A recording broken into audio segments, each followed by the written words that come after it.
السلام عليكم ورحمة الله وبركاته. بسم الله الرحمن الرحيم. الحمد لله رب العالمين. اللهم صل على محمد وعلى آل محمد كما صليت على إبراهيم وعلى آل إبراهيم إنك حميد مجيد. اللهم بارك على محمد وعلى آل محمد كما باركت على إبراهيم وعلى آل إبراهيم إنك حميد مجيد. أما بعد فإن خير الكلام كلام الله وخير السنن سنن محمد صلى الله عليه وسلم وشر الأمور محدثاتها وكل محدثة بدعة وكل بدعة ضلالة وكل ضلالة في النار. أعوذ بالله من الشيطان الرجيم. بسم الله الرحمن الرحيم. يا أيها الذين آمنوا اتقوا الله حق تقاته ولا تموتن إلا وأنتم مسلمون. بسم الله الرحمن الرحيم. وأن هذا صراطي مستقيما فاتبعوه ولا تتبعوا السبل فتفرق بكم عن سبيلي ذلكم وصاكم به لعلكم تتقون.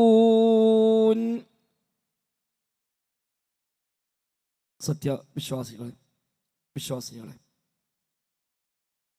റഹ്മാനായ റബ്ബ് സുബ്ഹാനഹു വ തആലയുടെ നിയമ നിർദ്ദേശങ്ങൾ കഴിവിൻ്റെ പരമാവധി ജീവിതത്തിൽ പാലിക്കാൻ ശ്രമിച്ചുകൊണ്ട് തഖ്വയോടെ ജീവിക്കണേ എന്ന് പ്രത്യേകമായി ഓർമ്മപ്പെടുത്തുകയാണ്.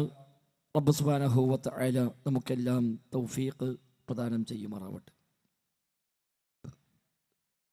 ജീവിതത്തിൻ്റെ എല്ലാ രംഗത്തും അല്ലാഹു തആല ഖൈറും ബറക്കത്തും നമ്മിലെല്ലാം ധാരാളമായി വർഷിക്കുമാറാവട്ടെ. ഇത്തരം ദീനി വിജ്ഞാന വേദികളിൽ ദുആ ചെയ്യണമെന്ന് പ്രത്യേകമായി പറഞ്ഞേൽപ്പിച്ച വസിയ്യത്ത് ചെയ്ത ധാരാളം സഹോദരങ്ങളുണ്ട്. റബ്ബ് സുബ്ഹാനഹു വ തആല അവർക്കെല്ലാം എല്ലാ അർത്ഥത്തിലുമുള്ള അനുഗ്രഹങ്ങൾ ധാരാളമായി വർഷിക്കുമാറാവട്ടെ.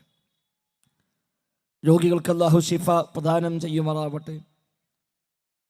അനുഭവിക്കുന്ന വേദനയ്ക്ക് അല്ലാഹു തആല അർഹമായ പ്രതിഫലം നൽകി അനുഗ്രഹിക്കുമാറാവട്ടെ. നമ്മിൽ നിന്ന് മരണപ്പെട്ടു പോയ എല്ലാ വിശ്വാസിനികൾക്കും അല്ലാഹു തആല മഗ്ഫിറത്തും റഹ്മത്തും നൽകുമാറാവട്ടെ. അവസാനം നാളെ ജന്നാത്തുൽ ഫിർദൗസിൽ അല്ലാഹുവിൻ്റെ ഔലിയാഇൻ്റെയും അംബിയാഇൻ്റെയും സദീഖുകളുടെയും ശുഹദാഇൻ്റെയും സ്വാലിഹുകളുടെയും കൂടെ ഒരിടം നൽകി സാധുക്കളായ നമ്മെയും അവരെയും എല്ലാം റബ്ബ് സുബ്ഹാനഹു വ തആല അനുഗ്രഹിക്കുമാറാവട്ടെ. എന്താണ് ആദർശമെന്നും അതിൻ്റെ പ്രാധാന്യം എന്താണ് എന്നും അടിസ്ഥാന പ്രമാണങ്ങൾ ഏതൊക്കെയാണ് എന്നും ആ പ്രമാണങ്ങളെ എങ്ങനെയാണ് നാം ഗ്രഹിക്കേണ്ടത് മനസ്സിലാക്കേണ്ടത് എന്നതുമാണ് കഴിഞ്ഞ സംസാരത്തിൽ ബഹുമാന്യനായ എൻ്റെ സഹപ്രവർത്തകൻ മൂസ സ്വലാഹി കാര ഇവിടെ സംസാരിച്ചത്. പക്ഷെ വ്യക്തമായ പ്രമാണമുണ്ടെങ്കിലും അത് സ്വീകരിക്കേണ്ട ശരിയായ രീതിശാസ്ത്രമുണ്ടെങ്കിലും മുസ്ലിം ഉമ്മത്തിൽ വ്യത്യസ്തങ്ങളായ അഭിപ്രായ ഭിന്നതകൾ ഇന്ന് വ്യാപകമാണ് എന്നത് നമുക്കെല്ലാവർക്കും അറിയാം. അത് ഇന്നു മാത്രമല്ല, എല്ലാ കാലത്തും അത് ഉണ്ടായിട്ടുമുണ്ട്. സ്വഹാബിമാർ മരിച്ചു തീരും മുമ്പാണ്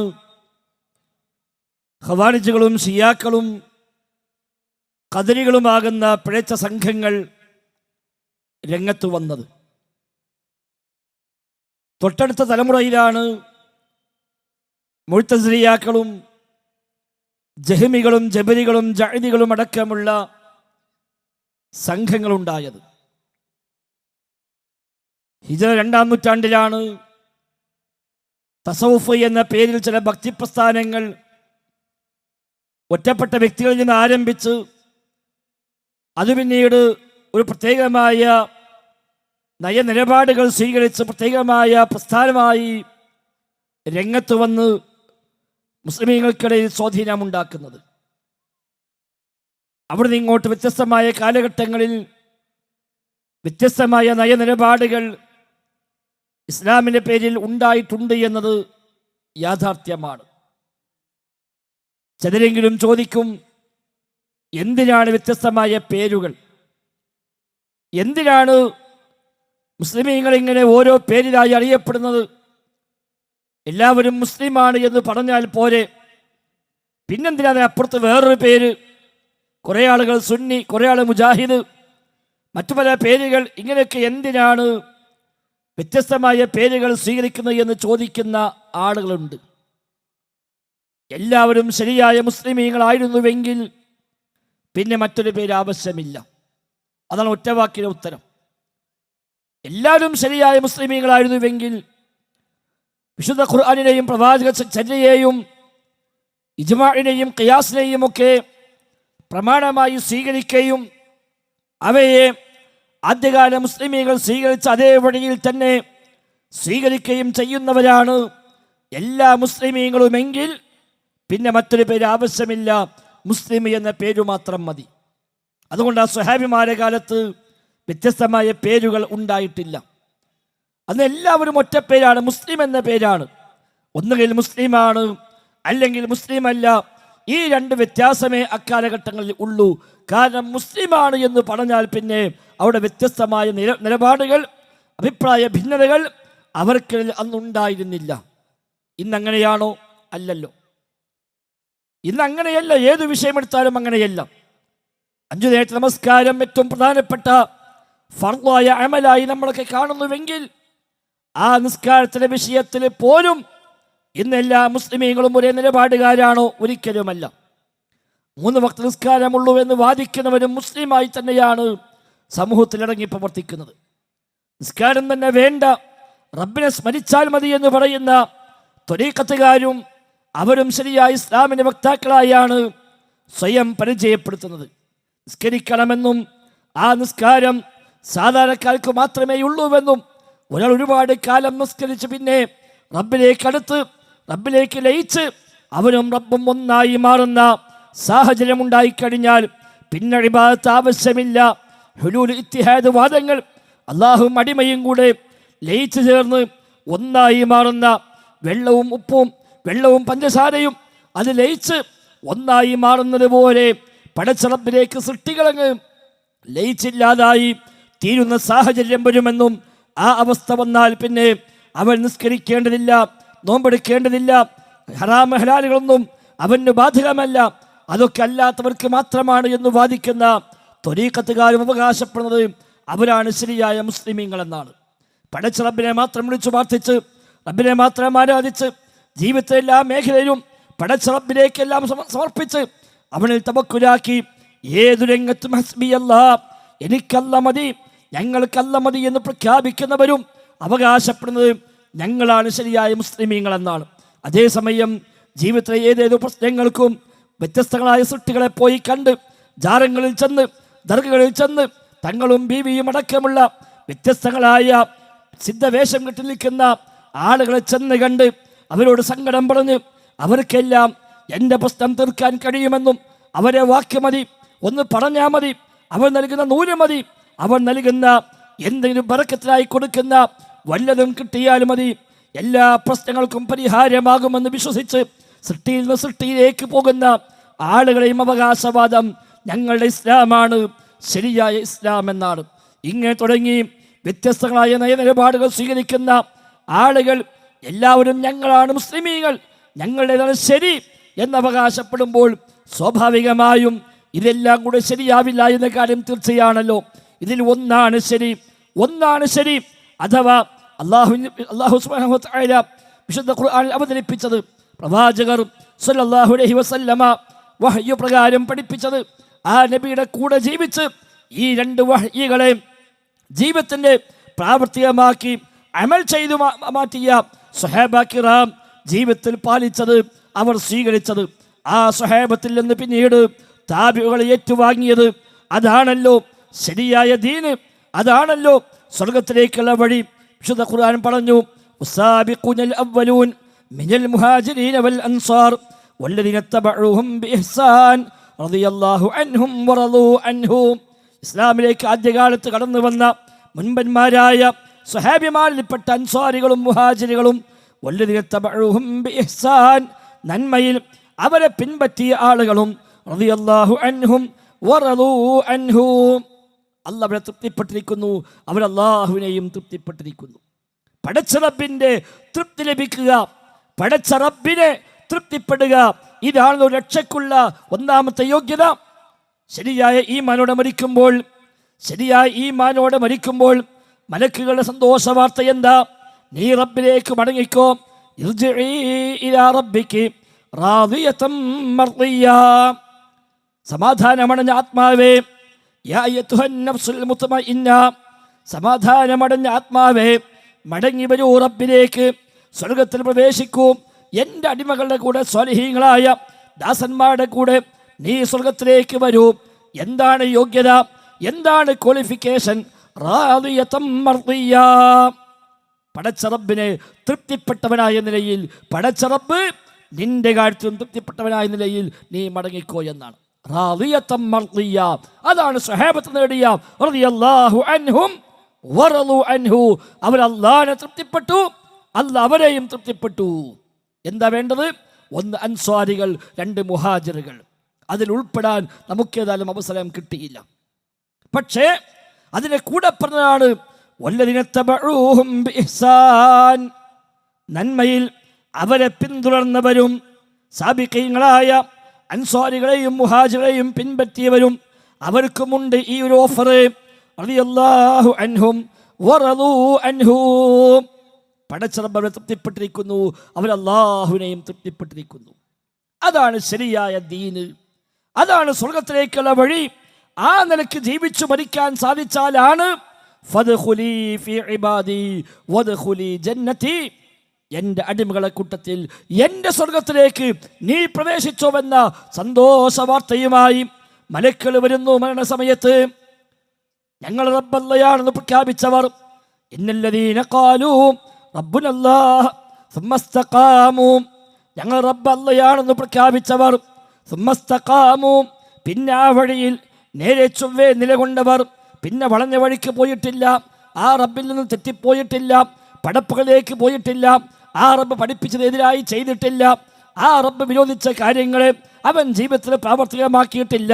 ശിർക്കിൻ്റെ വഴിയിലേക്ക്, കുഫറിൻ്റെ വഴിയിലേക്ക്, ഹറാമിൻ്റെ വഴിയിലേക്ക്, തോന്നിവാസങ്ങളുടെ വഴിയിലേക്ക്, തിന്മയുടെ വഴിയിലേക്ക്, ഫിത്നയുടെയും ഫസാദിൻ്റെയും മാർഗത്തിലേക്ക് അവൻ പോയിട്ടില്ല. സുമ്മസ്തഖാമൂ, നേരെ ചൊവ്വ നിന്നവനാണ് എങ്കിൽ തതനസ്സലു അലൈഹിമുൽ മലായിക, അവർക്ക് മേൽ മലക്കുകൾ ധാരാളമായി ഒന്നിനു പിറകെ ഒന്നായി ഇറങ്ങിക്കൊണ്ടേയിരിക്കും. മരണസമയത്ത് സന്തോഷ വാർത്തയുമായിട്ടാണ് ആ വരവെന്നാണ് അവർ പറയും. നഹ്നു ഔലിയാഉകും ഫിൽ ഹയാത്തിദ് ദുനിയ വഫിൽ ആഖിറ, ഞങ്ങളുണ്ട് നിങ്ങളുടെ കൂടെ, നിങ്ങളുടെ മിത്രങ്ങളായി, നിങ്ങളെ വലിയുകളായി ഞങ്ങളുണ്ട് കൂടെ എന്ന് പറഞ്ഞ് സന്തോഷ വാർത്തയുമായി മലക്കൾ വരുമെന്നാണ്. സഹോദരങ്ങളെ, അതാണ് ശരിയായ ദീന്, അതാണ് സ്വർഗത്തിലേക്കുള്ള വഴി. അതുകൊണ്ട് ആ വഴിയിൽ നിന്ന് തെറ്റിയ ആളുകളും ഞങ്ങളാണ് ഇതിൻ്റെ ആളുകളെന്ന് പറയുമ്പോൾ സ്വാഭാവികമായും ശരിയെയും അല്ലാത്തതിനെയും വേർതിരിക്കാൻ അധികമായ എന്തെങ്കിലും ചില പേരുകൾ, ചില ഐഡന്റിറ്റികൾ, തിരിച്ചറിയാൻ അടയാളങ്ങൾ സ്വാഭാവികമായും ആവശ്യമായി വരും. അതുകൊണ്ടാണ് പേരുണ്ടാവേണ്ടി വന്നത്. അല്ലെങ്കിൽ മുസ്ലിം എന്ന പേരു മതി. എല്ലാവരും ശരിയായ മുസ്ലിമീങ്ങളാണെങ്കിൽ പിന്നെ മറ്റൊരു പേര് ആവശ്യമില്ല. അതുകൊണ്ട് ആ സ്വഹാബത്തിന്റെ കാലത്ത് മുസ്ലിമി എന്ന പേരേയുള്ളൂ. പക്ഷേ പിന്നീട് ഷിയാക്കളുണ്ടായി, ഖവാരിജുണ്ടായി, ഖദരിയാക്കളുണ്ടായി. അവരൊക്കെ അവകാശപ്പെട്ടു ഞങ്ങളാണ് മുസ്ലിമീങ്ങൾ, അല്ലാത്തവരൊക്കെ ഇസ്ലാം എന്ന് പുറത്താണ്, സ്വഹാബിമാരടക്കം ഇസ്ലാം എന്ന് പുറത്തു പോയി എന്ന് വാദിച്ചവരാണ്. ഷിയാക്കളും ഖവാരിജുകളുമൊക്കെ 10 താഴെ സ്വഹാബിമാരെ ഇസ്ലാമിൽ നിലനിന്നിട്ടുള്ളൂ, അല്ലാത്തവരൊക്കെ പുറത്തുപോയി എന്നാണ് ഷിയാക്കളുടെ വിശ്വാസം, ഖവാരിജുകളുടെയും വിശ്വാസം. എങ്കിൽ അവരും അവകാശപ്പെട്ടു ഞങ്ങളാണ് ശരിയായ മുസ്ലിമീങ്ങൾ, അല്ലാത്തവരൊക്കെ പിഴച്ചു പോയിരിക്കുന്നു.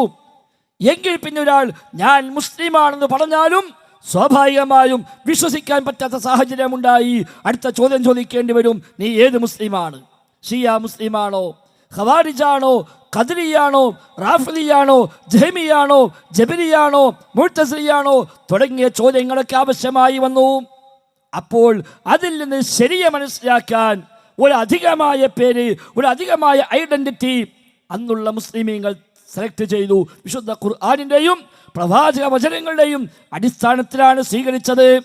ആ പേരാണ് അഹ്ലുസുന്ന വൽ ജമാഅ. അഹ്ലുസുന്ന വൽ ജമാഅ, സുന്നത്തിന്റെ ആളുകൾ, ജമാഅത്തിന്റെ ആളുകൾ. സുന്നത്ത് എന്നാൽ നബിതങ്ങളുടെ ചര്യ.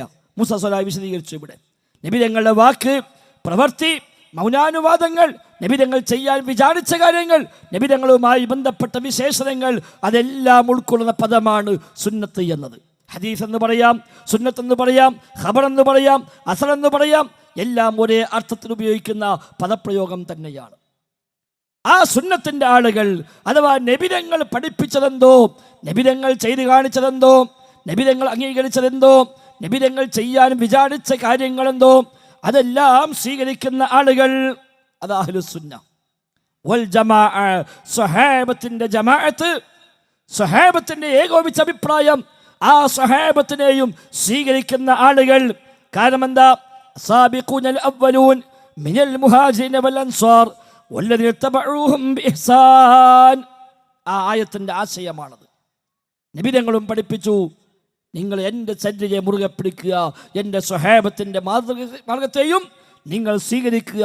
മാ അന അലൈഹി വ അസ്ഹാബി, ഞാനും എൻ്റെ സ്വഹാബിമാരും ഏതു മാർഗത്തിലാണോ ആ മാർഗം സ്വീകരിക്കുന്നവർ, ആ മാർഗത്തിലുള്ളവരാണ് എന്ന അർത്ഥത്തിലാണ് അഹ്ലുസുന്ന വൽ ജമാഅ.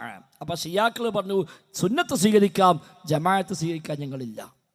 കാരണം സ്വഹാബിമാരൊക്കെ ഇസ്ലാം എന്ന് പുറത്തു പോയിട്ടുണ്ട്. അബൂബക്കർ സിദ്ദീഖ് കാഫിറായി പോയിട്ടുണ്ട്, ഉമർ ഖത്താബ് കാഫിറായി പോയിട്ടുണ്ട്, ഉസ്മാൻ അഫ്ഫാൻ കാഫിറായി പോയിട്ടുണ്ട് റളിയല്ലാഹു അൻഹും എന്നുവരെ പറയാൻ ഷിയാക്കൾ ധൈര്യം കാണിച്ചു. അപ്പൊ മനസ്സിലായി അവർ ശരിയായ മുസ്ലിമീങ്ങളല്ല. അതുകൊണ്ട് അവര് പറഞ്ഞു, ഈ സ്വഹാബിമാരൊക്കെ നബിതങ്ങൾ പറഞ്ഞു എന്ന് പറഞ്ഞാൽ അത് ഞങ്ങൾക്ക് സ്വീകാര്യമല്ല. അതുകൊണ്ട് ആ ഹദീസ് വേണ്ട, ആ സുന്നത്ത് വേണ്ട.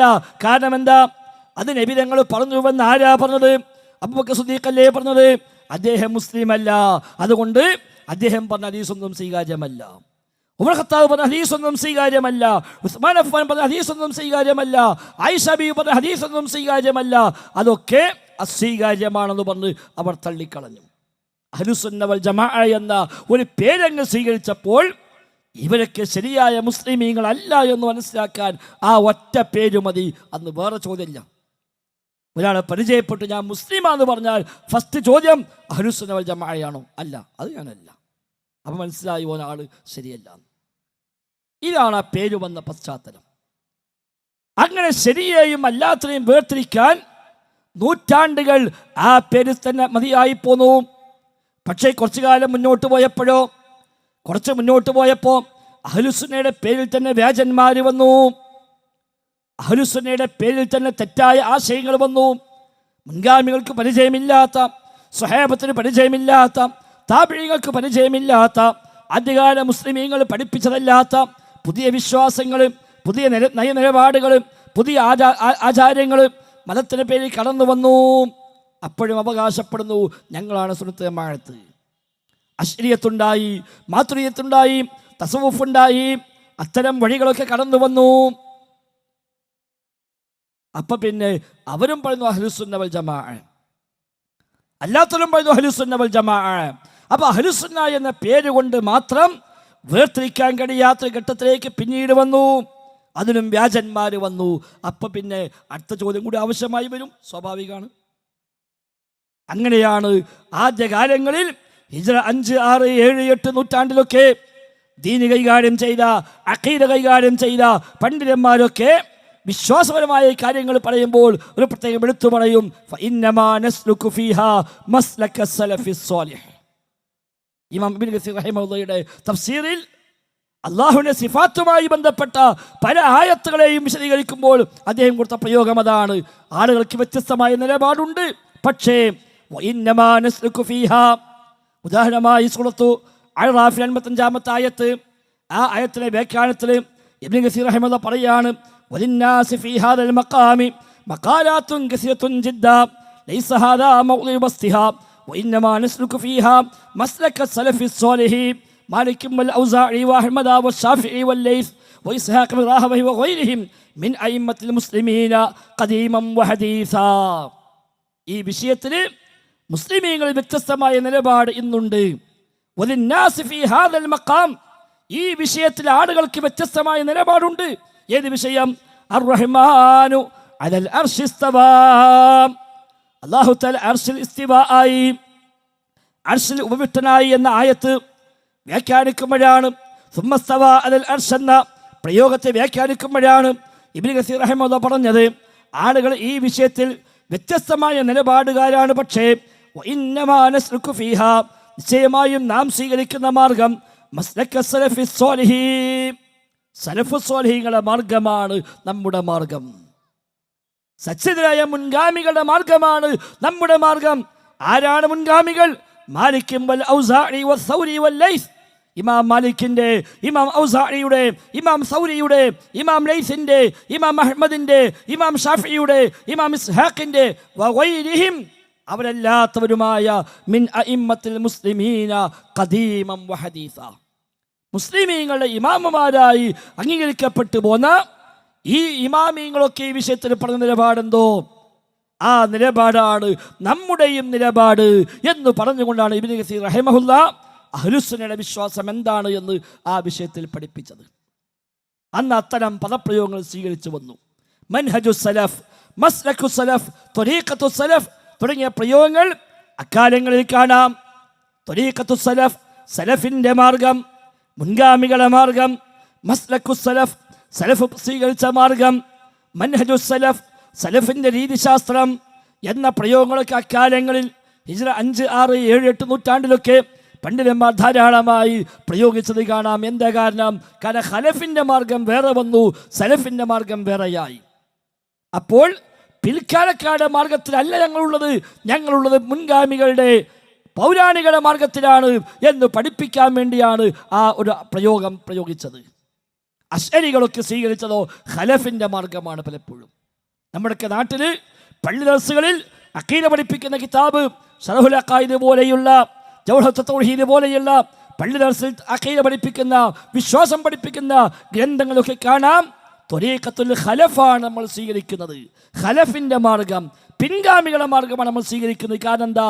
ത്വരീഖത്തുൽ ഖലഫി അഹ്വതു വഅഹ്കം എന്നാണ്. ഖലഫിൻ്റെ മാർഗമാണ് സൂക്ഷ്മതയുള്ള മാർഗം. സലഫിൻ്റെ മാർഗമോ ത്വരീഖത്തു സലഫി അഅ്ലമു, സലഫിൻ്റെ മാർഗമാണ് ഏറ്റവും ഇൽമുള്ള മാർഗം. എന്ന പിൽക്കാലക്കാരുടെ മാർഗമാണ് സൂക്ഷ്മമായ മാർഗമെന്ന മുടന്തൻ ന്യായം പറഞ്ഞിട്ടാണ് അവർ മുൻഗാമികളുടെ മാർഗം വിട്ട് പിൻഗാമികളുടെ മാർഗത്തിലേക്ക് വന്നത്.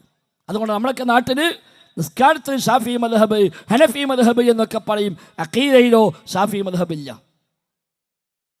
ഇമാം ഷാഫിയുടെ നിസ്കാരം നിസ്കരിക്കുമെന്ന് ഷാഫികൾ വാദിക്കുന്നു. ഹനഫി മദ്ഹബ് സ്വീകരിച്ചവരോ ഹനഫി വീക്ഷണപ്രകാരമാണ് നിസ്കരിക്കുക എന്ന് പറയുന്നു. ബാങ്ക് വിളിക്കുമ്പോൾ ഹനഫി പള്ളിയുടെ ടൈം വേറെ, ഷാഫി പള്ളിയുടെ ടൈം വേറെ, വിശിഷ്യ അസറിനൊക്കെ.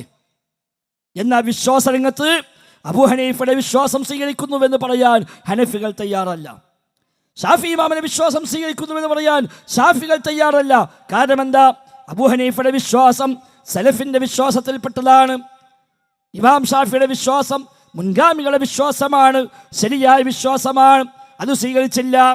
അതിനു പകരം പിന്നീട് ശേഷം വന്ന പിൽക്കാലക്കാരുടെ ഖലഫിൻ്റെ വിശ്വാസമാണ്, പിൻഗാമികളുടെ വിശ്വാസമാണ് അവർ ഇന്നും സ്വീകരിച്ചു പോകുന്നത്. അവിടെയാണ് അള്ളാഹിൻ്റെ സിഫത്തുകൾ നിഷേധിക്കുന്ന സാഹചര്യം ഉണ്ടായത്. പടച്ച റബ്ബിൽ പങ്കു ചേർക്കുന്ന രീതി പോലും അങ്ങനെയാണ് കടന്നു വന്നത്. അല്ലാഹു തആലക്ക് ഇല്ലാത്ത വിശേഷണം പറഞ്ഞു, ഉള്ള വിശേഷങ്ങൾ നിഷേധിച്ചു, സൃഷ്ടികളെ പടച്ച റബ്ബിനെ പോലെ ആക്കാൻ ശ്രമിച്ചു. മുഅ്ജിസത്ത് കറാമത്തിന് പുതിയ വ്യാഖ്യാനങ്ങൾ നൽകി. മുഅ്ജിസത്ത് കറാമത്ത് ഏറ്റവും അധികം പഠിച്ചവരാരാ? സ്വഹാബിമാരും താബിഈങ്ങളുമാണ്. നബിതങ്ങളുടെ എല്ലാ മുഅ്ജിസത്തും നേർക്കുനേരെ കണ്ടവരാരാ? സ്വഹാബിമാരാണ്. ഏറ്റവും വലിയ മുത്തഖീങ്ങൾ സ്വഹാബിമാരാണ്. മുത്തഖീങ്ങൾക്കാണല്ലോ കറാമത്ത്. ഇന്ന അക്രമക്കും ഇൻദല്ലാഹി അത്ഖാക്കും, നിങ്ങൾ ഏറ്റവും കറാമത്തുള്ളത് ഏറ്റവും തഖ്വയുള്ളവർക്കാണ്. ഏറ്റവും വലിയ തഖ്വയുള്ളവരാരാ? സ്വഹാബിമാർ. അവർക്ക് കറാമത്തുണ്ടാവേണ്ടത്. പക്ഷേ സ്വഹാബത്തിന് അങ്ങോട്ട് പോകും തോറും കറാമത്ത് കുറഞ്ഞു പോകുന്നു, ഇങ്ങോട്ട് വരും തോറും കറാമത്ത് കൂടി വരുന്നു. അതാ വ്യത്യാസം. പിറകോട്ട് പോകും തോറും കറാമത്തിന് എണ്ണം കുറവാണ്. ഇമാം ഷാഫിയുടെ കറാമത്ത്, ഇമാം ബുഖാരിയുടെ കറാമത്ത്, ഇമാം അഹ്മദിന്റെ കറാമത്ത്, ഇമാം അബൂ ഹനീഫയുടെ കറാമത്ത്, അബൂബക്കർ സിദ്ദീഖിന്റെ കറാമത്ത് ഇവിടെ ആരും പ്രചരിപ്പിക്കുന്നില്ല. ഇവിടെയോ മാക്സിമം ഇങ്ങോട്ട് വരുമ്പോഴാ കറാമത്ത് എണ്ണം കൂടുക. CM മടവൂരിനുള്ളത്ര കറാമത്ത് ഇപ്പോൾ വേറെ ആർക്കുള്ളത്?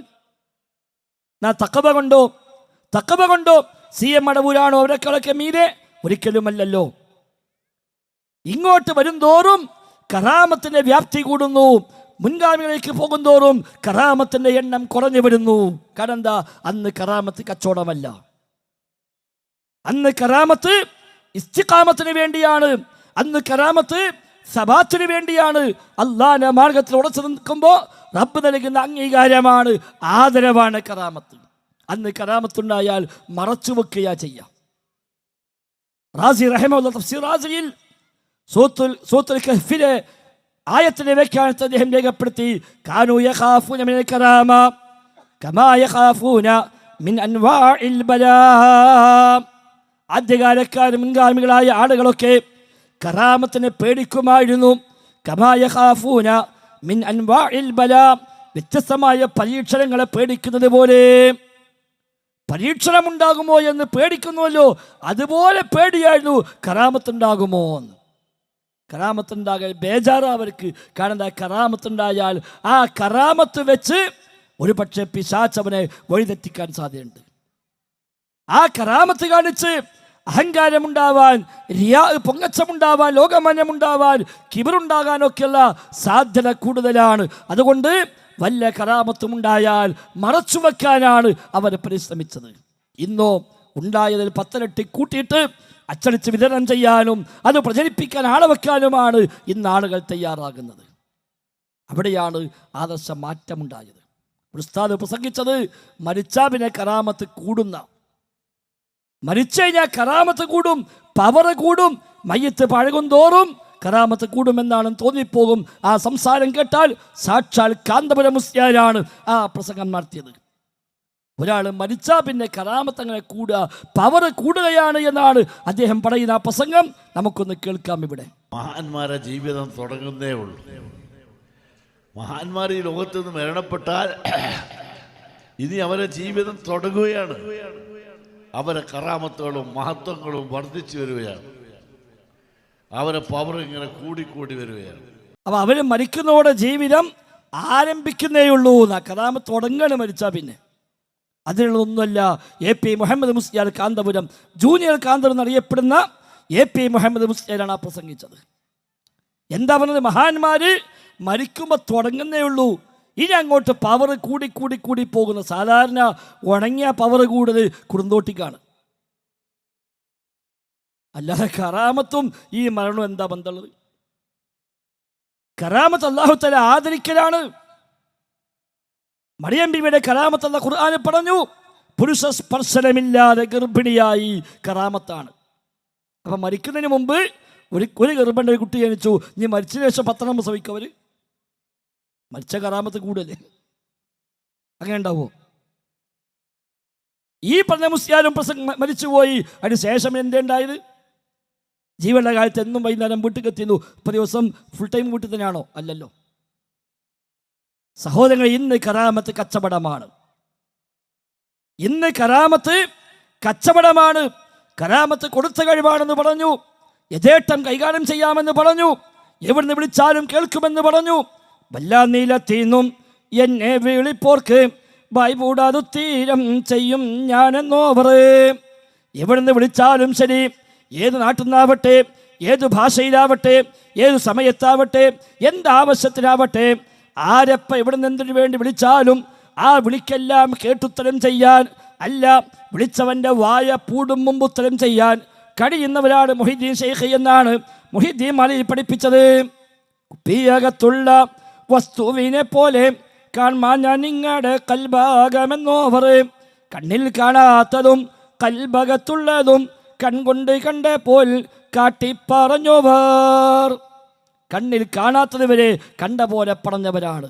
കുപ്പിയകത്തുള്ള വസ്തു കാണും പോലെ കൽബ് കാണുന്നവരാണ് എന്നൊക്കെയാണ് മാലപ്പാട്ടിൽ എഴുതി പിടിപ്പിച്ചത്. പടച്ചറബ് കൽപ്പിക്കും പോലെയാണ് ശൈഖ് കൽപ്പിച്ചാലെന്ന് മുഹീദ്ദീൻ മാലയിലും റിഫാഴി മാലയിലും കാണാം. എന്നൂടെ ഏകൽ ഉടയവൻ തൻ്റെ ഏകൽ ആകെന്ന് ഞാൻ ചൊല്ലുകിൽ ആകും അതെന്നോവർ. എൻ്റെ ഏകൽ ഉടയവൻ്റെ ഏകൽ തന്നെയാണ്. എൻ്റെ കൽപ്പന ഉടയവൻ്റെ കൽപ്പനയാണ്. അതുകൊണ്ട് ആകെന്ന് ഞാൻ ചൊല്ലിയാൽ അത് അങ്ങനെ അങ്ങ് ആയിത്തീരുമെന്നാണ് മുഹീദ്ദീൻ മാലയിൽ പറഞ്ഞത്. റിഫാഴി മാലയിലോ വല്ലൊരു വസ്തുവിനെ കുന്നെന്ന് ചൊല്ലുകിൽ ബിരികെ ഉരുവാകുമെന്ന് പറഞ്ഞോവർ. ഏതെങ്കിലും വസ്തുവിനോട് റിഫായി ശൈഖ് കുൻ എന്ന് പറഞ്ഞാൽ മതി, അത് അങ്ങനെ ഉണ്ടായിത്തീരുന്ന. കുൻ ഉണ്ടാവണമെന്ന് പറഞ്ഞാൽ അത് ഉണ്ടാകുമെന്നാണ് അവിടെ പഠിപ്പിച്ചത്. അള്ളാഹിനെ പറ്റി വിശുദ്ധ ഖുർആൻ പറഞ്ഞ സവിശേഷയാണല്ലോ അത്. കുൻ ഫയകൂൻ, ഉണ്ടാവട്ടെ എന്ന് അള്ളാഹ് പറഞ്ഞാൽ അത് ഉണ്ടായിത്തീരുക, അത് പടച്ചറബിൻ്റെ സവിശേഷതയാണ്. അതാണ് മാലപ്പാട്ടുകളിൽ ശൈഖന്മാർക്ക് വകച്ചു കൊടുത്തത്. എവിടുന്ന് വിളിച്ചാലും വിളി കേൾക്കുമെന്നാണ്. അങ്ങനെയാണ് വിളി വഴിമാറിപ്പോയത്. കാരണം എന്താ? അവരുടെ കയ്യിന് പവർ കൂടും, അവരുടെ കാതിന് പവർ കൂടും, അവരുടെ കണ്ണിന് പവർ കൂടും എന്നൊക്കെ പഠിപ്പിച്ചു. അങ്ങനെ എല്ലാം കാണാൻ കഴിയും, എല്ലാം കേൾക്കാൻ കഴിയും, എപ്പോൾ വിളിച്ചാലും അറിയാൻ കഴിയും, എവിടെയും ഓടിയെത്തും. സ്ഥലകാല വ്യത്യാസമില്ല, നാട് പ്രശ്നമല്ല, ഭാഷ പ്രശ്നമല്ല, ആവശ്യം പ്രശ്നമല്ല. ഏത് നാട്ടിൽ നിന്ന് ആരെപ്പെന്തിനു വേണ്ടി വിളിച്ചാലും അവിടെയെല്ലാം ഓടിയെത്തുന്നവരായി മഹാന്മാരെ കുറിച്ച് പരിചയപ്പെടുത്തി. എന്നാൽ നബിതങ്ങളും സ്വഹാബിമാരും അങ്ങനെയായിരുന്നുവോ? അല്ല. നബിതങ്ങൾ പല ആവശ്യങ്ങൾക്ക് വേണ്ടി മദീന വിട്ടു പോകുമ്പോൾ മദീനയിൽ പകരം ആടയേൽപ്പിച്ചാൽ പോവുക. ഞാൻ പോയാലും അവിടുന്ന് ഞാൻ നോക്കിക്കോളാം എന്ന് പറയാറില്ല. ഞാൻ അവിടെയും ഉണ്ടാകും ഇവിടെയും ഉണ്ടാകും, രണ്ട് തടിയുണ്ട് എന്ന് നബിതങ്ങൾ പറഞ്ഞിട്ടില്ല. നബിതങ്ങൾ പോകുമ്പോഴൊക്കെ പകരം ആളെ ഏൽപ്പിക്കുന്നു. പോയിട്ടില്ല, രോഗിയായി വിട്ടുകിടക്കുമ്പോൾ പോലും ഇമാമത്തിന് ആളെ ഏൽപ്പിക്കുന്നു. നബിതങ്ങൾ രോഗിയായി കിടക്കുകയാണ്, ആളുകൾ കാത്തിരിക്കുകയാണ് നിസ്കരിക്കാൻ. നബിതങ്ങൾ വന്നിട്ടില്ല, ഇമാമ നിൽക്കേണ്ട അള്ളാഹുവിന്റെ റസൂലാണല്ലോ. സ്വഹാബത്ത് കാത്തിരിക്കുകയാണ്. അപ്പോഴാണ് നബിതങ്ങൾ ഭാര്യ ആയിഷയോട് പറഞ്ഞത്, മുറൂ അബൂബക്കറിൻ ഫൽയുസല്ലി ബിന്നാസ്. അബൂബക്കർ സിദ്ദീഖിനോട് കൽപ്പിക്കൂ, അദ്ദേഹം ഇമാമായി നിസ്കരിക്കട്ടെ. നബിതങ്ങൾ ഉണ്ട് അവിടെ, തൊട്ടപ്പുറത്തെ റൂമിൽ, പള്ളിയുടെ വാതിലിന്റെ അപ്പുറത്തെ റൂമിൽ നബിതങ്ങളുണ്ട്. പക്ഷേ നിസ്കരിക്കാൻ വരാൻ കഴിയുന്നില്ല. രോഗമാണ്, ബോധക്ഷയമാണ്, വല്ലാത്ത വേദനയാണ്, വരാൻ കഴിയുന്നില്ല. ആ സമയത്ത് പോലും പകരം ആളെ ഏൽപ്പിക്കുക, അല്ലാതെ ഒരു തടി ഇവിടെ കിടന്നോട്ടെ മറ്റേ തടി ഇമാമിക്കാം എന്ന് പറഞ്ഞിട്ടില്ല. എന്നാൽ ശൈഖന്മാരെ പറ്റി പഠിപ്പിച്ചതോ എല്ലാ സ്ഥലത്തും ഒരേ സമയത്ത് പ്രത്യക്ഷപ്പെടുമെന്നാണ്. وقالوا لي يا هذا تركت صلاتك ولم يعلموا أني أصلي بمكة. മുഹീദ്ദീൻ ശൈഖിനെ പറ്റി പഠിപ്പിച്ച പാട്ടാണ്. എന്നെക്കുറിച്ച് അവർ ആക്ഷേപിക്കുന്നു, ഞാൻ നിസ്കാരം ഒഴിവാക്കുന്ന ആളാണ് എന്ന്. കാരണം നാട്ടിലെ പള്ളിയിൽ മൂപ്പരെ കാണില്ല എന്നാണ് ഈ പാട്ട് പറയുന്നത്. അതുകൊണ്ട് നിസ്കരിക്കാറില്ല എന്ന ആക്ഷേപമുണ്ട്. അവർക്കറിയില്ലല്ലോ അന്നി ഉസല്ലി ബി മക്കത്ത, ഞാൻ മക്കയിൽ നിസ്കരിക്കുന്നുണ്ട് എന്ന് അവർക്കറിയില്ലല്ലോ.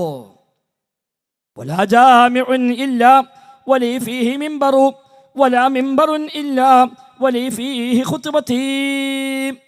മക്കയിൽ മാത്രമല്ല, എവിടെയെല്ലാം ജുമുഅത്ത് പള്ളിയുണ്ടോ അവിടെയെല്ലാം എനിക്കൊരു മിമ്പറുണ്ട്. എവിടെയെല്ലാം മിമ്പറുണ്ടോ അവിടെയെല്ലാം ഞാൻ ഖുത്ബയും നിർവഹിക്കുന്നുണ്ട്.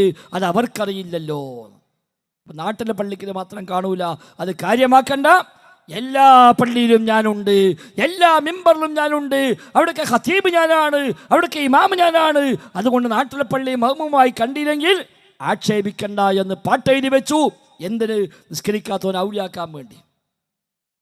അപ്പം പിന്നെ CM മടവ് നിസ്കരിച്ചില്ലെങ്കിൽ ഒന്നും പറയണ്ട, കോയപ്പാപ്പ നിസ്കരിച്ചില്ലെങ്കിൽ ഒന്നും പറയണ്ട. കാരണം എന്താ?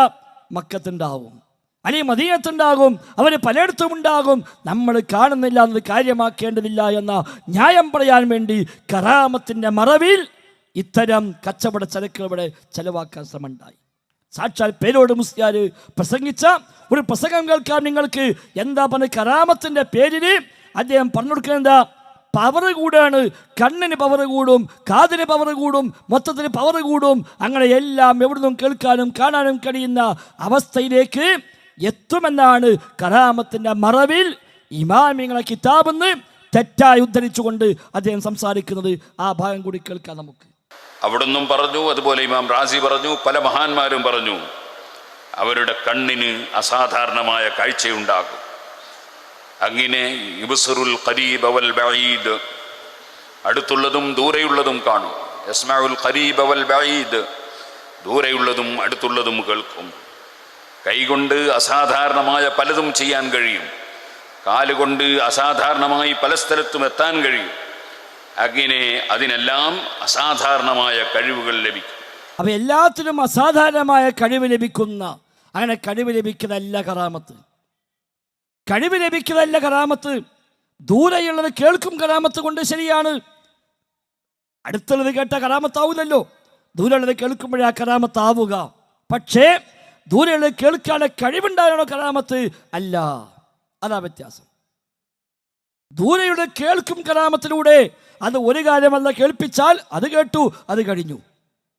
ബാക്കി അങ്ങനെ എമ്പാടും എല്ലാം കേൾക്കാനുള്ള കഴിവ് ലഭിക്കുകയാണോ? ഒരിക്കലുമല്ല. ദൂരെയുള്ളത് കാണാൻ പറ്റും കറാമത്ത് കൊണ്ട്, മുഴിജത്ത് കൊണ്ട്. പക്ഷേ അല്ലാഹു തആല എന്താണോ കാണിച്ചു കൊടുത്തത്, ഏതാണോ കേൾപ്പിച്ചു കൊടുത്തത്, അത് കണ്ടു, അത് കേട്ടു, ഖലാസ്. ബാക്കി കാണുമോ? ഇല്ല. നബിതങ്ങളുടെ വിരലിൽ നിന്ന് വെള്ളം വന്നു, ഭക്ഷണം വർദ്ധിച്ചു. നബിതങ്ങളുടെ മുഴിജത്താണത്. നബിതങ്ങളെ വീട്ടിലേക്ക് ക്ഷണിച്ച അബൂ തൽഹത്തുൽ അൻസാരി റളിയല്ലാഹു അൻഹുവിന്റെ വീട്ടിൽ നബിതങ്ങൾ പറഞ്ഞു, ഞാൻ വന്നിട്ട് പാത്രം ഇറക്കി വെച്ചാൽ മതി. നബിതങ്ങൾ ചെന്നു. ആ പാത്രത്തിൽ നബിതങ്ങൾ ചില പ്രാർത്ഥനകൾ നിർവഹിച്ചു. നബിതങ്ങൾ തുപ്പതി അതിലേക്ക് നബിതങ്ങൾ ചേർത്തു. വിളമ്പാൻ പറഞ്ഞു. വിളമ്പി എല്ലാവരും ഭക്ഷണം കഴിച്ചു. വീട്ടുകാരും കഴിച്ചു, അയൽവാസിക്കും നൽകി. എത്ര പേരുണ്ടായിരുന്നു ചോദിക്കുമ്പോൾ, ഞങ്ങളന്ന് 1000 പേരുണ്ടെങ്കിലും അവർക്കെല്ലാം മതിയാകുമായിരുന്നു. ഒരു മുഅ്ജിസത്താണ്. അതേ നബിതങ്ങൾ വിശന്ന് പ്രയാസപ്പെട്ടു. രാത്രി ഉറക്കം വരാതെ വീട്ടിൽ നിന്ന് പുറത്തിറങ്ങി. എന്ത് ചെയ്യുമെന്നറിയില്ല, ഉറക്കം വരുന്നില്ല, വല്ലാത്ത വിശപ്പാണ്. പുറത്തിറങ്ങി. അങ്ങനെ വിശന്ന് പൊഴിഞ്ഞ് നടന്ന് വഴിയിൽ വെച്ച് സുദ്ദീഖ് അവരെ കണ്ടു. എന്താ സുദ്ദീഖ്, ഈ അർദ്ധരാത്രി ഈ സമയത്ത് താങ്കൾ പുറത്ത്? നബിയെ, ഒന്നുമല്ല, വിശന്നിട്ടിറങ്ങിയതാണ് നബിയെ. നിങ്ങളെന്തേ? ഞാനും വിശന്നിട്ടാണ്. ഒരാൾ മുഴുജത്തുള്ള ആള്, മറ്റാൾ കറാമത്തുള്ള ആള്. എന്താ ഇപ്പം നമ്മൾ തമ്മിൽ വേണോ ഈ നാടകം എന്ന് ചോദിച്ചിട്ടില്ലല്ലോ. മുന്നോട്ട് പോകുമ്പോൾ ഉമർ ഖത്താബിനെ കാണുന്നു. എന്താണ് ഉമർ ഈ ആ സമയത്ത് ഇവിടെ? ഒന്നുമല്ല കൂട്ടുകാരെ, വിശന്നിട്ട് ഉറക്കം വരുന്നില്ല, കിടക്കാൻ കഴിയുന്നില്ല, പുറത്തിറങ്ങിയതാ. നിങ്ങളെന്തേ? ഞങ്ങളും അങ്ങനെ തന്നെയാ. സുബ്ഹാനല്ലാഹ്. അതിലും വലിയ മുഴുജത്തും കറാമത്തും ആർക്കുണ്ടാകാനുള്ളത്? വിശന്നിട്ട് ഉറക്കം വരാതെ പുറത്തിറങ്ങുന്നു. സുദ്ദീഖ് ചോദിച്ചു, നബി നിങ്ങളല്ലേ കയ്യിൽ നിന്ന് വെള്ളം എടുത്ത ആള്, നിങ്ങളല്ലേ കുറഞ്ഞ ഭക്ഷണം വർദ്ധിപ്പിച്ച ആള്, പിന്നെ എന്തിനാ വെറുതെ നമ്മൾ ഇടുങ്ങാറാകണത് എന്ന് പറഞ്ഞു. ഇല്ല. അങ്ങനെ നടക്കുമ്പോഴേ നബി തങ്ങൾ പറഞ്ഞാ, ഇത് നമ്മളെ മറ്റാളെ വീടാണല്ലോ, ഒന്ന് പോയി നോക്കുക, വല്ലതും ഉണ്ടെങ്കിൽ തരാതിരിക്കൂല. ചെന്നു, നട്ടപ്പാത ചെന്ന് വിളിച്ച് വാതിൽ തുറക്കുമ്പോൾ തനിക്ക് ഏറ്റവും പ്രിയപ്പെട്ട 3 പേരാണ് പുറത്ത്. വല്ലാത്ത സന്തോഷം. ഇതിനേക്കാളും വലിയ അതിഥികളെ ഇനി വീട്ടിലേക്ക് ലഭിക്കാനില്ല. അവിടുന്നാണ് അല്പം ഭക്ഷണം കൊടുത്ത് അതും കഴിച്ച് വയറ് നിറഞ്ഞ് പുറത്തേക്ക് ഇറങ്ങുമ്പോൾ നിറഞ്ഞ വയറുമായ നമ്മൾ മടങ്ങുന്നത്. കയറി വന്നത് ഒട്ടിയ വയറുമായാണ്. ഈ നിഅമത്തിനും പടച്ചറബിനോട് സമാധാനം പറയേണ്ടി വരും എന്ന് ഓർമ്മപ്പെടുത്തിയതാണ് ശരിയായ മുഅ്ജിസത്തിന്റെ ഉടമ, ശരിയായ കറാമത്തുണ്ടായ സ്വഹാബത്ത് ചെയ്തത്. അപ്പൊ കറാമത്തെ മുഅ്ജിസത്തിനാണ് കയ്യിന് പവർ കൂടുതലല്ല, കാതിന് പവർ കൂടുതലല്ല, കണ്ണിന് പവർ കൂടുതലല്ല. കണ്ണും കാതൊക്കെ സാധാ കണ്ണും കാതും തന്നെ അവർക്കുള്ളത്. അതുകൊണ്ടാണ് നബിതങ്ങൾക്ക് പനിയുണ്ടായത്, നബിതങ്ങൾ ബോധക്ഷയമുണ്ടായത്, നബിതങ്ങൾ അങ്ങേയറ്റത്തെ വേദന സഹിച്ചത്. നബിതങ്ങൾ രോഗിയായി കിടക്കുമ്പോൾ മകൾ ഫാത്തിമ റളിയല്ലാഹു അൻഹ വന്നുകൊണ്ട് ചോദിക്കുന്നുണ്ട്, എൻ്റെ വാപ്പാക്ക് എന്തൊരു വേദനയാണ്, വല്ലാത്ത പ്രയാസമാണത് എൻ്റെ വാപ്പാക്കെന്ന്. മകൾ വിഷമിക്കുമ്പോൾ വാപ്പ കൊടുക്കുന്ന മറുപടി കാണാൻ മോളെ, ഇന്ന് കഴിഞ്ഞാൽ പിന്നെ നിന്റെ വാപ്പാക്ക് വേദന ഇല്ല, ഇന്നും കൂടി വേദന ഉള്ളൂ, പിന്നെ വേദന ഇല്ല. ശക്തമായ വേദന. സ്വഹാബത്ത് നബിയെ ഇന്നക തുഅക്, നബിയെ നിങ്ങൾ വല്ലാതെ വേദനിക്കുന്നുവല്ലോ. അതെ, നിങ്ങൾ രണ്ടുപേർ അനുഭവിക്കുന്ന വേദന ഞാൻ ഒറ്റക്ക് അനുഭവിക്കുന്നുണ്ട് എന്ന് റസൂലുള്ളാഹി സ്വല്ലല്ലാഹു അലൈഹി വസല്ലം. പണ്ട് ഖൈബറിന് കിട്ടിയ വിഷം പുരട്ടിയ മാംസത്തിൻ്റെ അതിൻ്റെ പ്രയാസം പോലും ഞാനിപ്പോഴും അനുഭവിക്കുന്നുവെന്ന് മരണശയ്യയിൽ പറഞ്ഞവരാണ് ഹബീബായ മുഹമ്മദ് മുസ്തഫ സ്വല്ലല്ലാഹു അലൈഹി വസല്ലം. സ്വന്തം ഭാര്യയുടെ പേരിൽ വ്യഭിചാര ആരോപണം ഉന്നയിക്കപ്പെട്ട് 40 ദിവസക്കാലം സത്യാവസ്ഥ അറിയാതെ വിഷമിച്ച കുടുംബമാണ് നബിതങ്ങളുടെ വീട്. 2 മാസം തീ കത്താത്ത വീടാണ് നബിതങ്ങളുടെ വീട്. ആയിഷ ബീവി പറഞ്ഞു, കുഞ്ഞാ നറൽ ഹിലാല സുമ്മൽ ഹിലാല സുമ്മൽ ഹിലാല ശഹ്റൈനി മുതതാബിഐൻ, ഞങ്ങൾ 2 മാസം തുടർച്ചയായി കഴിച്ചു കൂട്ടാറുണ്ട് ഞങ്ങളെ വീട്ടിൽ തീ കത്തിക്കാതെ. കേട്ടവർ ചോദിച്ചു, ഉമ്മ പിന്നെ എങ്ങനെ നിങ്ങൾ ജീവിച്ചത്? 2 മാസം തീ കത്താത്ത വീട് എങ്ങനെ നിങ്ങൾ ജീവിച്ചത്? എന്താ നിങ്ങൾ കഴിച്ചത്? നമ്മുടെ ഉമ്മയുടെ മറുപടി, അൽ അസ്വദാനി അൽ മാഉ വത്തംർ, പച്ചവെള്ളവും കാരക്കയും കഴിച്ചുകൊണ്ടാണ് മോനെ ആ 2 മാസം ഞങ്ങൾ കഴിച്ചു കൂട്ടിയത്. അവരാണ് മുഴുവത്തുണ്ടായവർ. ആ സ്വഹാബത്താണ് ഏറ്റവും വലിയ തഖ്വയുള്ളവർ, ഏറ്റവും വലിയ കറാമത്തുണ്ടാകേണ്ടവർ. പക്ഷേ അവർക്കകം കറാമത്ത് കച്ചവട ചരക്കായി മാറിയില്ല. അവരൊന്നും ലോകത്ത് എവിടുന്ന് വിളിച്ചാലും വിളി കളിക്കുന്നവരായി മാറിയില്ല. അവരൊക്കെ എന്തിനും ഏതിനും ഓടിയെത്തുന്നവരായി മാറിയിട്ടില്ല. അവരൊക്കെ എല്ലാവരുടെയും പ്രശ്നങ്ങൾക്കിതാ എന്നെ വിളിച്ചാൽ മതി, ഞങ്ങളെ വിളിച്ചാൽ മതി, എൻ്റെ പേര് ഫാത്തിഹ ഓതിയാൽ മതി എന്ന് പറഞ്ഞിട്ടില്ല. ഇന്ന് കറാമത്തുണ്ട് എന്ന് ആരോ പറഞ്ഞു, എവിടുന്നോ കേട്ടു, ആരും കണ്ടിട്ടില്ല. അങ്ങനെ കേട്ട് പ്രചരിപ്പിക്കപ്പെട്ടിട്ടാണ് അവരെ വിളിച്ചാൽ മതി, അവരെ പേര് പറഞ്ഞാൽ മതി, എല്ലാം തീരുമെന്ന് പറയുന്നത്.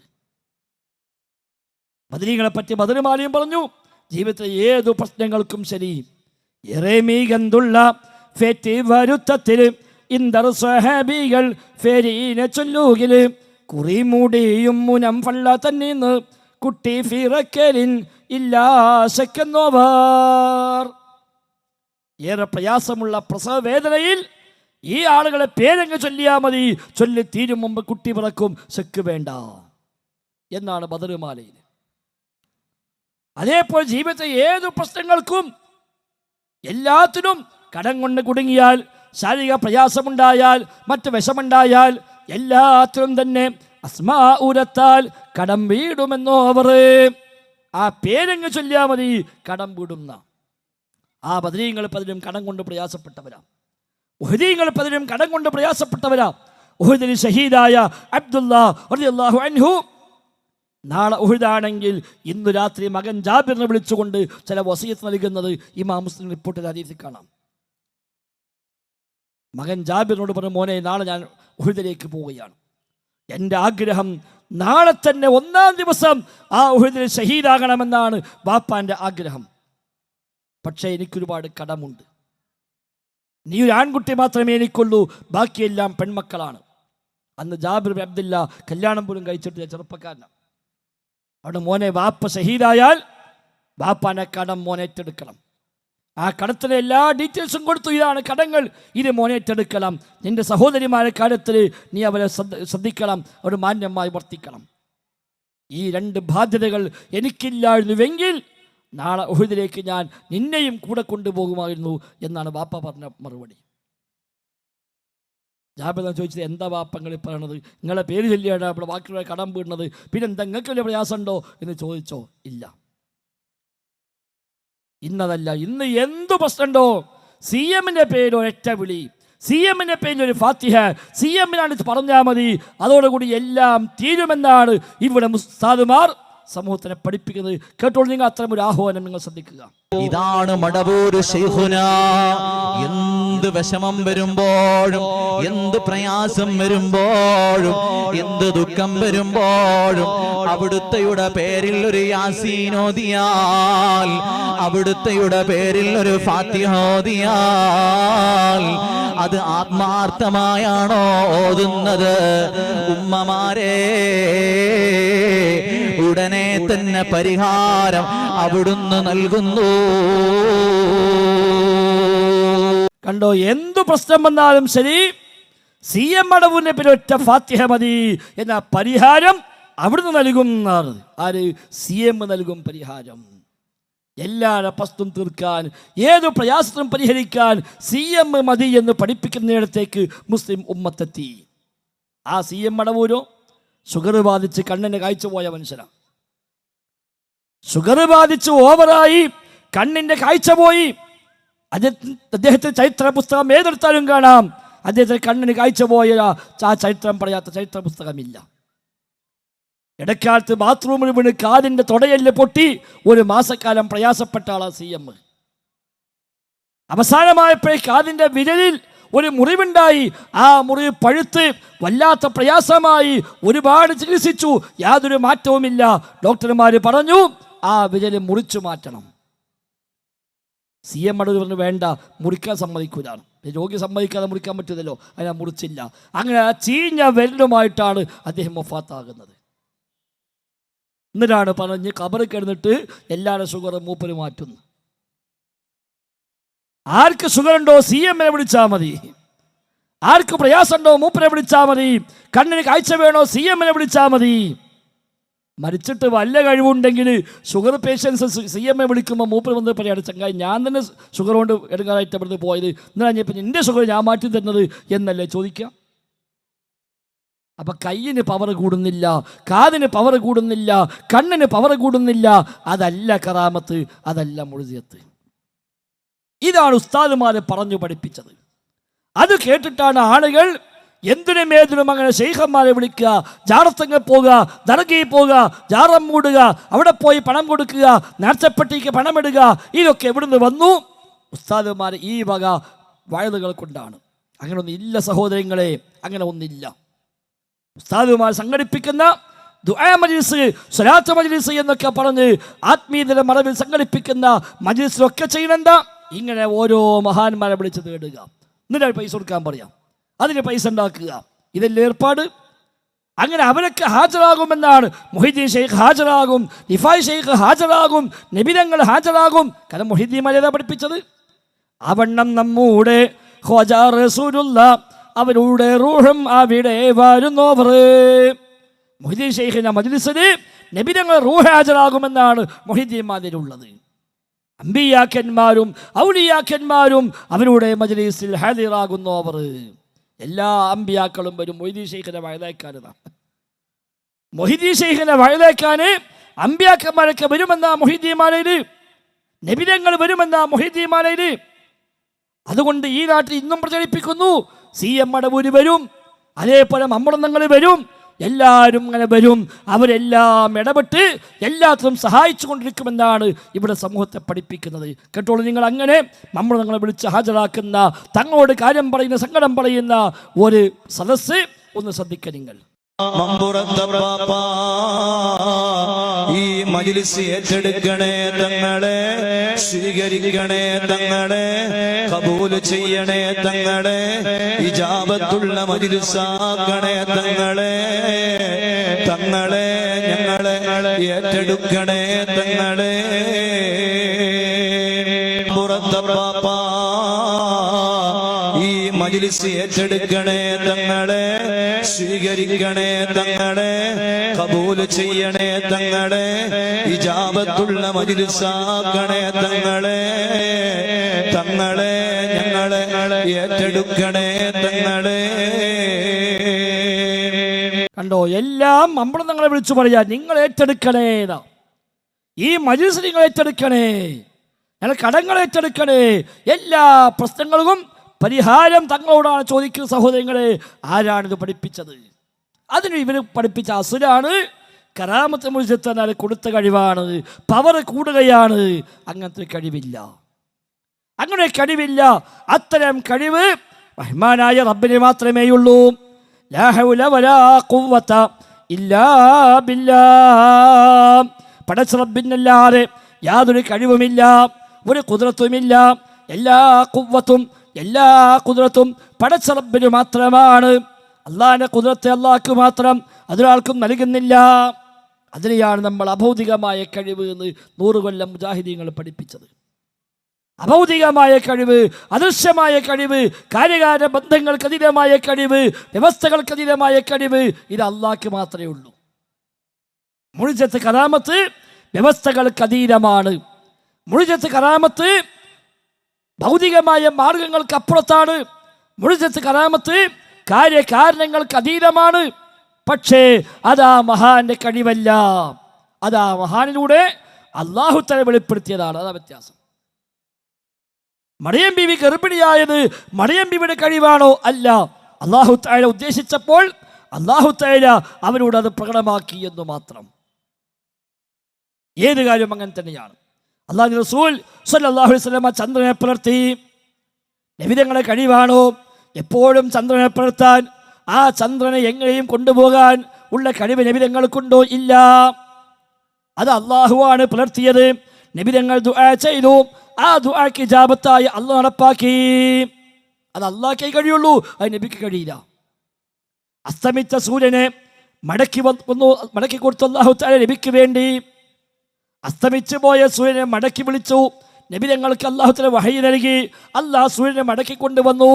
അങ്ങനെ സൂര്യൻ അങ്ങോട്ടും ഇങ്ങോട്ടും കൊണ്ടുപോകാനും തിരിച്ചു കൊണ്ടുവരാനൊക്കെ ഉള്ള കഴിവ് നബിതങ്ങൾക്കുണ്ടോ? ഇല്ല.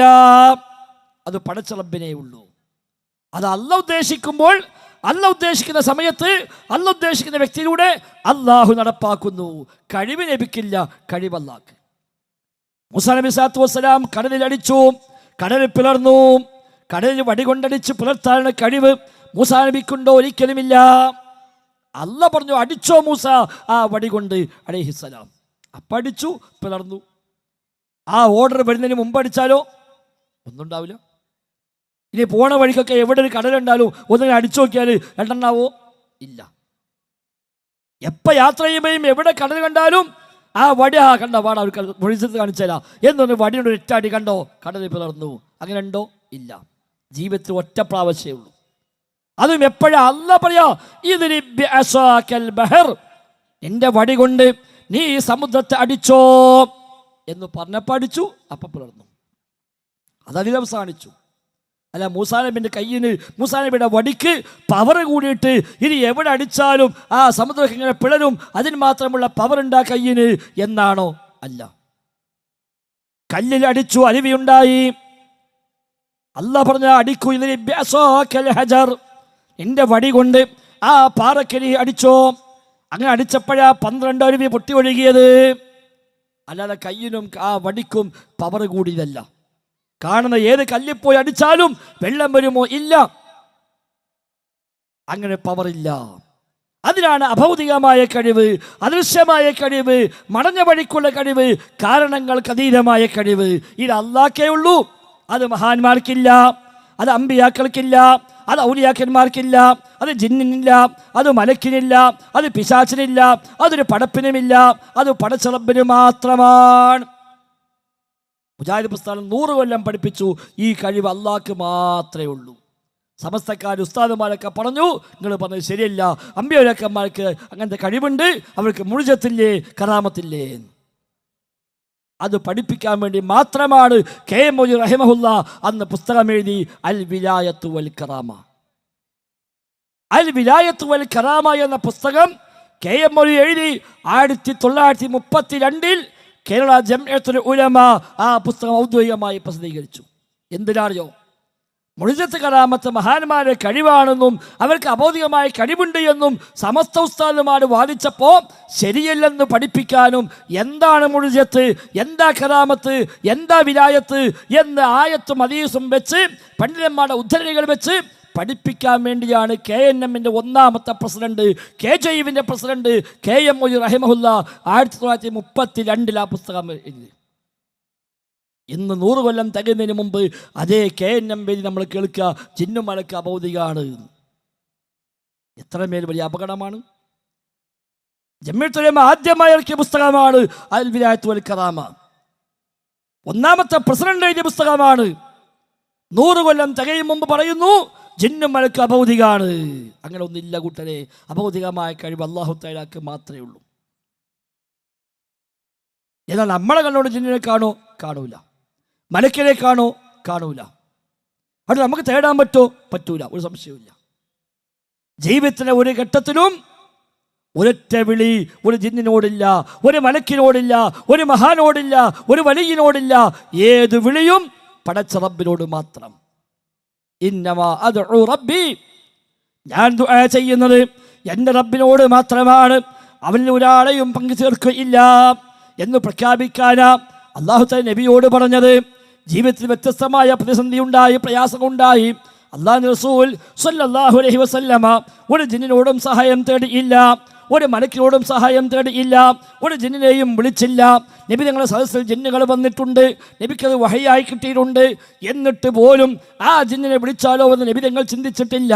ബദറിൽ മലക്കിറങ്ങിയിട്ടുണ്ട്, വ്യത്യസ്തമായ സന്ദർഭത്തിൽ മലക്കൾ വന്നിട്ടുണ്ട്. അവരിലൂടെ അല്ലാഹു തആല സഹായം നൽകിയിട്ടുണ്ട്, അവർ യുദ്ധം ചെയ്തിട്ടുണ്ട്. അവർ നബിക്ക് പല രംഗത്ത് സഹായികളായി അല്ലാഹു തആല നിയോഗിച്ചിട്ടുണ്ട്. എന്നിട്ട് പോലും ഒരു ഘട്ടത്തിലെങ്കിലും ഒരു മലക്കിനോട് തേടിയിട്ടില്ല, ഒരു ജിന്നിനോട് തേടിയിട്ടില്ല. അതുകൊണ്ട് അത്തരം തേട്ടമില്ലേ ഇല്ല, സംശയം വേണ്ട. പക്ഷേ അഭൗതികമായ കഴിവ് ജിന്നിനുണ്ട്, മലക്കിനുണ്ട് പറഞ്ഞാലോ അത് അപകടമാണ്. അത് പടച്ച റബ്ബിന് മാത്രമേ ഉള്ളൂ. അതുകൊണ്ട് ആ സമസ്തക്കാർ ചോദിച്ചത്, ഞങ്ങൾ പണ്ട് പറഞ്ഞു അല്ലാഹ്ക്ക് മാത്രമൊന്നല്ല അമ്പിയാക്കന്മാർക്കൊക്കെ അഭൗതിക കഴിവുണ്ട് പറഞ്ഞപ്പോൾ നിങ്ങളൊക്കെ പറഞ്ഞു ഹേ അതില്ല, അത് ശിർക്കാന്ന് പറഞ്ഞു. ഇപ്പതാ നിങ്ങളും പറയുന്നു ജിന്നും മലക്ക് അഭൗതികാൻ. അപ്പം ഞങ്ങൾ പറഞ്ഞത് ശരിയായില്ലേ എന്ന് ഉസ്താദുമാർ ചോദിക്കുമ്പോൾ പിന്നെ എന്താ പറയുക? അവിടെയാണ് വിസ്ഡം ഇസ്ലാമിക് ഓർഗനൈസേഷൻ ആ ശരിയായ ആശയത്തെ അട്ടിമറിക്കാൻ പലരും ശ്രമിച്ചപ്പോൾ അത് സമ്മതിക്കില്ല, അത് പറ്റില്ല എന്ന് പറഞ്ഞുകൊണ്ട് മറ്റൊരു കൂട്ടായ്മയായി മാറി നിൽക്കേണ്ടി വന്നത്. ഔദ്യോഗിക വേദിയിൽ നിന്ന് നയം മാറ്റുകയും 100 കൊല്ലം പറഞ്ഞത് അട്ടിമറിക്കുകയും പടച്ചറബല്ലാത്തവർക്ക് അബോധികമായ കഴിവുണ്ടെന്ന് പറയുകയും അതിനടുത്ത സ്റ്റെപ്പ് എന്നോണം സ്ഥിരപ്പെട്ട ഹദീസുകളെ നിഷേധിക്കാൻ പോലും പല ആളുകളും തയ്യാറാകുകയും ചെയ്തു. ഇപ്പം പരപ്പരങ്ങാടിയിൽ ഖണ്ഡനം നടക്കുകയാണല്ലോ മർക്കസ് ദഅവയുമായി. ഇന്നലെ അൽഹംദുലില്ലാ 3ാം ഖണ്ഡനം തന്നെ നടന്നു. പലരും കേട്ടിട്ടുണ്ടാവാം. അള്ളാഹു കബൂലാക്കുമാറാവട്ടെ. എത്രയെത്ര ഹദീസുകൾ, ആയിരക്കണക്കായ ഹദീസുകളാണ് ഇന്നവർ നിഷേധിച്ച് തള്ളുന്നത്. ജിന്നുമായി ബന്ധപ്പെട്ട് മലക്കുമായി ബന്ധപ്പെട്ടും അല്ലാത്തതുമായ എത്ര ഹദീസുകൾ. ബദറിൽ മലക്കിറങ്ങി യുദ്ധം ചെയ്തിട്ടില്ല എന്ന് അബ്ദുസ്സലാം സ്വലമി എഴുതി വെച്ചത് ഇന്നലെ അബ്ദുൽ മാലിക് സലഫി പരപ്പരങ്ങാടി വായിച്ച് നമ്മൾ കേട്ടിട്ടുണ്ടാകുമല്ലോ. എന്ന് മാത്രമല്ല മലക്കുകളെ യുദ്ധം ചെയ്യാൻ അയക്കുകയില്ല എന്ന് ഖുർആൻ പറയുന്നുവെന്നാണ് അദ്ദേഹം എഴുതി വെച്ചത്. എത്ര ഹദീസിനെയാണ് ഇതിലൂടെ തള്ളിയത്? ഒരുപാട് ഹദീസുകൾ. സിറാത്ത് പാലവും അതേപോലെ മീസാനും ഖബർ ശിക്ഷയും മേറാജ് യാത്രയും അടക്കമുള്ള അഹ്ലുസുന്നയുടെ അഖീദയിൽ അടിസ്ഥാനമായി സ്വീകരിച്ചു പോടുന്ന പലതും മുത്തവാത്തിറായി സ്ഥിരപ്പെട്ടു വന്ന കാര്യങ്ങളെപ്പോലും കേവലം യുക്തി വെച്ചുകൊണ്ട് ഖുർആനെതിരാണ്, ബുദ്ധിക്കെതിരാണ് എന്ന ന്യായം പറഞ്ഞുകൊണ്ട് ഹദീസ് തള്ളുന്നിടത്തേക്ക് എങ്ങനെയാണ് സഹോദരങ്ങളെ മുജാഹിദ് എന്ന് പറയുന്ന ആളുകൾ എത്തിച്ചേർന്നത്? എല്ലാത്തിനെയും അടിസ്ഥാനം ഈ ഒറ്റ പോയിന്റാണ്. ജിന്നും മലക്ക് അഭൗതിക എന്ന് പറഞ്ഞു. അപ്പം ഇനി എന്താ പ്രശ്നം? അഭൗതികമായി ഇടപെടാൻ അല്ലാഹ്ക്കേ കഴിയുള്ളൂ എന്ന് നമ്മൾ പണ്ടേ പറഞ്ഞു പഠിച്ചതാണ്. അദൃശ്യ മാർഗത്തിൽ സഹായിക്കാൻ, അദൃശ്യ മാർഗത്തിൽ ദോഷം വരുത്താൻ, അഭൗതിക മാർഗത്തിൽ സഹായിക്കാൻ, അഭൗതിക മാർഗത്തിൽ ഗുണദോഷം വരുത്താൻ അല്ലാഹ്ക്ക് മാത്രമേ കഴിയുള്ളൂ എന്ന് മുജാഹിദീങ്ങൾ ചൊല്ലിപ്പടിച്ചു പോകുന്നതാണ്. അപ്പം പിന്നെ ജിന്നു മലക്ക് അഭൗതികാണെങ്കിൽ ആ ജിന്ന് സഹായിക്കും വിശ്വസിച്ചാൽ ശിർക്കാവും, മലക്ക് സഹായിക്കും വിശ്വസിച്ചാൽ ശിർക്കാവും, ജിന്ന് ഉപദ്രവിക്കും വിശ്വസിച്ചാൽ ശിർക്കാവും. അതുകൊണ്ട് ബദറിൽ മലക്ക് യുദ്ധം ചെയ്തിട്ടില്ല. കാരണം എന്താ? ബദർ മലക്ക് സഹായിക്കും വിശ്വസിച്ചാൽ അഭൗതിക സഹായമായി. സാഹിറിനെ ശൈത്താൻ സഹായിക്കൂല. കാരണം എന്താ? ശൈത്താൻ സഹായിക്കുന്നു വന്നാൽ അഭൗതികമായ സഹായം കിട്ടുന്നതിലേ. അതുകൊണ്ട് തൗഹീദ് പൊളിയും. അതുകൊണ്ട് സാഹിറിനെ സഹായിക്കൂല. അപ്പൊ സാഹിറിനെ സഹായിക്കുന്ന ഹദീസിലുണ്ടല്ലോ, എന്നാ ഹദീസ് ശരിയല്ല. ബദറിൽ മലക്കിറങ്ങിയെന്ന് ഹദീസിലുണ്ടല്ലോ, എന്നാ ഹദീസ് വേണ്ട. അപ്പൊ ഖുർആനുണ്ടല്ലോ, അത് ആലങ്കാരികമായ പ്രയോഗമാണ്. അങ്ങനെ തുടങ്ങിയപ്പോൾ പിന്നെ ആ ഒരു പുതിയ ബേസ് ഉണ്ടാക്കിയപ്പോൾ പിന്നെ ഒരുപാട് ഹദീസുകൾ അതേ പ്രശ്നമായി മാറി. അജ്വാക്കാരക്ക എത്ര ഹദീസ് സ്ഥിരപ്പെട്ടതാണ്. ഒരാൾക്ക് ഉപയോഗിക്കാതിരിക്കാം, അത് ഓരോരുത്തർ ഇഷ്ടം. പക്ഷേ ആ ഹദീസിനെ മുഴുവൻ തള്ളി അജ്വയുടെ മഹത്വത്തെ ഇല്ലാതാക്കി. അജ്വയുമായി ബന്ധപ്പെട്ട ഹദീസുകളൊന്നും ദീനിയായ കാര്യമല്ല, ദീനുമായി ബന്ധപ്പെട്ട കാര്യമല്ല എന്ന് ഇക്കഴിഞ്ഞ ഒക്ടോബർ 25 ഇറങ്ങിയ ശബാബിൽ ലേഖനം വരുന്നു. ഹജ്ജുമായി ബന്ധപ്പെട്ട ഹദീസ് ഖുർആനെതിരാണ് എന്നാണ് ആ ലേഖനത്തിൽ പറഞ്ഞത്. സഹോദരങ്ങളെ, വലിയ അപകടത്തിലേക്കാണ് ആ പോക്ക്. അവിടെയാണ് വിസ്ഡം ഓർഗനൈസേഷനിൽ പുതിയ കൂട്ടായ്മ അനിവാര്യമായ ഘട്ടത്തിൽ അഹ്ലുസുന്നയുടെ ആശയം പഠിപ്പിക്കാൻ, ശരിയായ മനഹജിലേക്ക് വിളിക്കാൻ, ശരിയായ പ്രമാണങ്ങളിലേക്ക് വിളിക്കാൻ ഒരു കൂട്ടായ്മ അനിവാര്യമായി വന്നു. ഉള്ള കൂട്ടായ്മ അതിനെ ഉപയോഗിക്കാൻ പറ്റാതായപ്പോൾ മറ്റൊരു കൂട്ടായ്മ ഉണ്ടാകേണ്ടി വന്നു. അപ്പോഴേ ചില മനുഷ്യന്മാർ എന്തിനാ കൂട്ടായ്മ, എന്തിനാ സംഘടന പാടില്ല, അത് തിന്മയാണ്, അതൊന്നും വേണ്ട എന്ന് പറഞ്ഞ് സംഘടിച്ച ചില മനുഷ്യന്മാരുണ്ട്. സംഘടന വേണ്ട എന്ന് പറഞ്ഞ് സംഘടിച്ചവർ.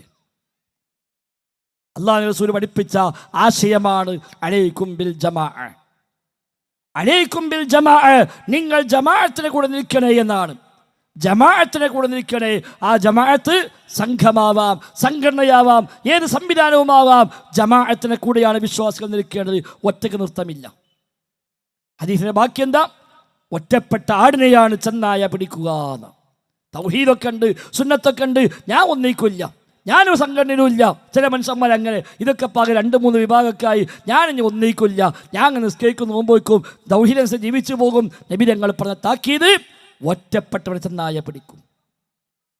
വഅ്തസിമു ബിഹബ്ലില്ലാഹി ജമീഅ, വിശുദ്ധ ഖുർആന്റെ കൽപ്പനയാണ്. വഅ്തസിമു ബിഹബ്ലില്ലാ, അല്ലാഹുവിന്റെ ഹബ്ലിനെ നിങ്ങൾ മുറുകെ പിടിക്കണേ. ഖുർആനും സുന്നത്തുമാകുന്ന പ്രമാണങ്ങളെ മുറുകെ പിടിക്കണേ. അതുമാത്രമല്ല പറഞ്ഞ പിന്നെയോ ജമീഅ, വഅ്തസിമു ബിഹബ്ലില്ലാ എന്ന് മാത്രമല്ല ജമീഅ, എല്ലാവരും ഒന്നിച്ചു പിടിക്കണേ. എല്ലാവരും ഒന്നിച്ച്. ആ ആയത്തിലെ വ്യാഖ്യാനത്തിൽ ഇമാം തൊബരിയും ഇമാം ഖുർത്തുബിയും ഇമാം ഇബ്നു കസീറും എല്ലാവരും പഠിപ്പിച്ച ആശയമാണ് എല്ലാവരും ഒന്നിച്ച് നിൽക്കണം. മുസ്ലിം ജമാഅത്ത്, മുസ്ലിമീങ്ങൾ ഒന്നിച്ചാണ് നിൽക്കേണ്ടത്.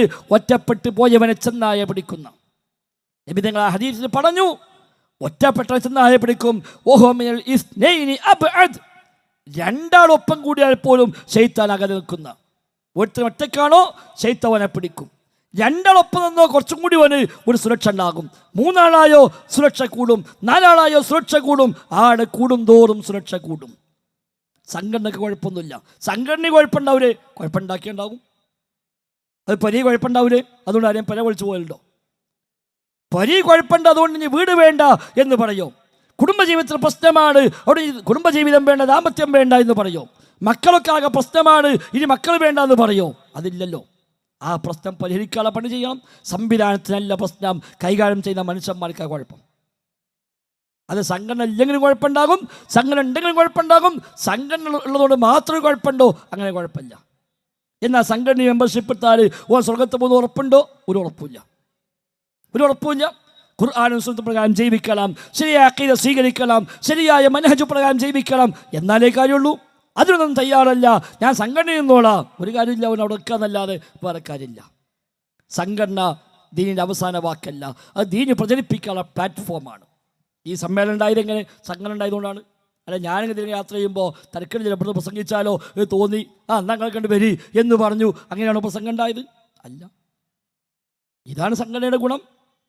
ഇനി അതുകൊണ്ട് ഒരുത്ത നേതാവായി, ഒരുത്തൻ പ്രസിഡന്റായി, ഒരു സെക്രട്ടറിയായി, ഓന് വലിയ കിബറും വലിയ വലിപ്പത്തലും വന്നാൽ ഓന് പോയി എന്നല്ലാതെ വേറെന്താ ഉള്ളത്? ഇതിനൊരു ഭാരവാഹിയായിട്ട് ഒരുത്തത് തോന്നുക, ഞാൻ വലിയ ആളാണ്, എനിക്ക് വലിയ കിട്ടലാണ്, ഞാൻ ഇതിന് വലിയ നേതാവ് തോന്നിയാൽ അയാളത് കഴിഞ്ഞു. അല്ലാതൊന്നുമില്ല. അവിടെ സംഘടന കുഴപ്പമൊന്നുമില്ല. നമ്മളെ സംബന്ധിച്ച് നേതൃത്വം എന്നത് ഉത്തരവാദിത്തം. ഞാൻ അവസാനിപ്പിക്കുകയാണ്.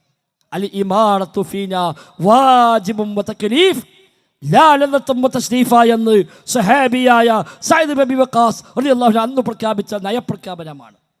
റുസ്തം എന്ന ശത്രു രാജാവിൻ്റെ കൊട്ടാരത്തിൽ കയറി ചെന്നു സഅദ് ഇബ്നു അബീ വഖാസ്.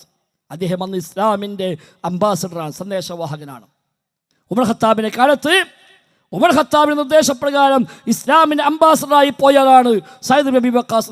നല്ല ചെറുപ്പക്കാരനാണ്, നല്ല ധീരനാണ്. നേരെ ചെന്ന് റുസ്തം എന്ന് പറയുന്ന ശത്രു രാജാവിൻ്റെ കൊട്ടാരത്തിൽ ഇസ്ലാമിൻ്റെ സന്ദേശവുമായി കയറി ചെല്ലുകയാണ്. ഒരു വാട് കൈവശമുണ്ട് അറബികളെ പതിവ് പ്രകാരം. പക്ഷേ വാളിന് വാങ്ങാൻ ഒരു ഉറ വാങ്ങാൻ പൈസ ഇല്ലാത്തതുകൊണ്ട് വാളിന് ഉറയില്ല. അതിനൊരു പഴയ തുണി കീറിയിട്ട് ആ തുണി കൊണ്ടിങ്ങനെ വാള് ചുറ്റിപ്പോയിട്ട് ആ വാളും പിടിച്ചാണ് അദ്ദേഹം കയറി ചെല്ലുന്നത്. അവിടെ ചെന്നപ്പോൾ റുസ്തം എന്ന അന്നത്തെ വലിയ ലോകത്തെ വിറപ്പിക്കുന്ന ആ രാജാവ് ഒരു വലിയ വിശാലമായ കട്ടിലും ഇരിക്കുകയാണ്. ചുറ്റും അദ്ദേഹത്തിൻ്റെ മന്ത്രിമാരും അംഗരക്ഷകന്മാരും സേനാനായകന്മാരും എല്ലാവരും ഒന്നിച്ചുള്ള ചർച്ചയാണ്, സദസ്സാണ്. അവിടേക്കാണ് സഅദ് ബിൻ വഖാസ് കയറി ചെല്ലുന്നത്. ഈ വാടും കൈ പിടിച്ച് ചെല്ലുകയാണ്. ചെന്ന് നോക്കുമ്പോൾ എല്ലാ കസേരയും ഫുള്ള് ഇരിക്കാൻ സ്ഥലമില്ല. കാരണം ഓരോ ചെയർ ഓരോരുത്തരാണല്ലോ. രാജാവിന് കട്ടിലുമല്ലോ ഒരുപാട് സ്ഥലം ബാക്കിയാ. മൂപ്പർ നേരെ ചെന്ന് അവിടെ പോയിരുന്നു. സ്ഥലം ബാക്കിയാണോ. നേരെ ചെന്ന് രാജാവിൻ്റെ അടുത്താണ് ഇരുന്നു. അതോടെ ഒന്നാം കണ്ട് ചാടിയല്ല. എന്താണ് ഈ ചങ്ങായി കാണിക്കുന്നത്? ഏതാണ് ഇയാൾ? ഇത്ര വലിയ ധിക്കാരി, ആരാണിവൻ എന്ന് പറഞ്ഞ് ഒന്നാകെ ഇളകി. സഅദ് ബിൻ വഖാസ് പറഞ്ഞു, ഓഹോ, നിങ്ങളൊക്കെ നേതാക്കന്മാരുടെ അടിമകളാണ് എന്ന് എനിക്കിപ്പോൾ മനസ്സിലായി. ഞങ്ങളങ്ങനെയല്ല. ഞങ്ങൾക്ക് നേതൃത്വം എന്ന് പറഞ്ഞാൽ അൽ ഇമാറത്തു ഫീന വാജിബും വതക്ലീഫ്. ഞങ്ങളിൽ നേതൃത്വം എന്നത് ബാധ്യതയാണ്, ഉത്തരവാദിത്തമാണ്. ലാ ലദ്ദത്തം വതശ്രീഫ. അതൊരു ആനന്ദമല്ല, അതൊരു അംഗീകാരമല്ല, സ്ഥാനമാനമല്ല, ആസ്വാദനമല്ല. അതൊരു ഭാരവാഹിത്വമാണ്, ഉത്തരവാദിത്തമാണ്. അൽ അമീറു ഫീന അക്സറുനാ ഹിംല. ഞങ്ങൾ കൂട്ട അമീർ, നേതാവാരെന്ന് ചോദിച്ചാൽ അക്സറുനാ ഹിംല, ഏറ്റവും അധികം ഭാരം വഹിക്കുന്നവനാരോ അവനാണ് അമീർ. ഞങ്ങൾ അമീർ മറ്റു സ്ഥാനം കൊണ്ടല്ല. ഞങ്ങൾ അമീർ അക്സറുനാ ഹിംല, ഏറ്റവും അധികം ഭാരം വഹിക്കുന്നവനാരോ അവനാണ് അമീർ എന്ന് സഅദ് ബിൻ വഖാസ് അന്ന് പ്രഖ്യാപിച്ചെങ്കിൽ അതന്നെയാണ് നമ്മുടെയും നയം. ഇവിടെ പ്രസിഡന്റും സെക്രട്ടറിയായിട്ട് അതുകൊണ്ട് ദുന്യാവിലൊന്നും കിട്ടാനില്ല. വിസ്തത്തിൻ്റെ പ്രസിഡൻ്റായി, സെക്രട്ടറിയായി, അതിൻ്റെ ശാഖാ ഭാരവാഹി, മണ്ഡലം ഭാരവാഹിയായി ഓനെന്താ അവിടെ വല്ലതും കിട്ടാനുണ്ടോ? ഇല്ല, ഒന്നുമില്ല. ഓനെ കിട്ടും കുറച്ച് അധികം കൂലിട്ടും പഠിച്ചോൻ ഭാഗത്ത് ഇഖ്ലാസോടെ ചെയ്താൽ കുറച്ച് ഏറെ പണിയെടുക്കേണ്ടി വരും. സെക്രട്ടറി ആകുമ്പോൾ പണി കൂടും, മണ്ഡലത്തിൽ കയറിയാൽ കുറച്ചുകൂടി പണി കൂടും, ജില്ലയ്ക്ക് എത്തിയാൽ ഏറെ പണി ഉണ്ടാവും, സ്റ്റേറ്റിലേക്ക് എത്തിയാലോ പിന്നെ ഒന്നിനും ഒഴിവുണ്ടാവില്ല. കാരണം എന്നും മീറ്റിംഗ്, എന്നും പ്രോഗ്രാമുകൾ, ചർച്ചകൾ, കൂടിയാലോചനകൾ, അങ്ങനെ നെട്ടോട്ടം പോകേണ്ടി വരും. ഇനി ഇഖ്ലാസോടെയാണോ പരലോകത്ത് കിട്ടും. അതല്ല ഇതുകൊണ്ടൊക്കെ മറ്റു പല ദുന്യമായ ഉദ്ദേശമാണോ, ഈ സംഘടന ഉണ്ടെങ്കിലും ഇല്ലെങ്കിലും അതെല്ലാം വൃഥാവിലാവുകയും ചെയ്തു. അവിടെ സഹോദരങ്ങളെ, ദീന് ശരിയാവണ്ണം പഠിക്കുക, അത് ജീവിതത്തിൻ്റെ ഭാഗമാക്കി മാറ്റുക, അമൽ ചെയ്യുക, ആത്മാർത്ഥമായി പടച്ച റബ്ബിനോട് ദുആ ചെയ്യുക. അല്ലാഹു തആല നമ്മിൽ നിന്ന് കബൂലാക്കുമാറാവട്ടെ. ആമീൻ. ഈ രംഗത്ത് നാം ചെലവഴിക്കുന്ന ഊർജവും സമയവും സമ്പത്തുമെല്ലാം സ്വാലിഹായ അമലായി അല്ലാഹു സുബ്ഹാനഹു വ തആല നമ്മിൽ നിന്ന് കബൂലാക്കുമാറാവട്ടെ. അല്ലാഹുമ്മ റബ്ബനാ തഖബ്ബൽ മിന്നാ റബ്ബനാ തഖബ്ബൽ മിന്നാ റബ്ബനാ തഖബ്ബൽ മിന്നാ إنك أنت السميع العليم وتب علينا إنك أنت التواب الرحيم آمين برحمتك يا أرحم الراحمين. السلام عليكم ورحمة الله وبركاته.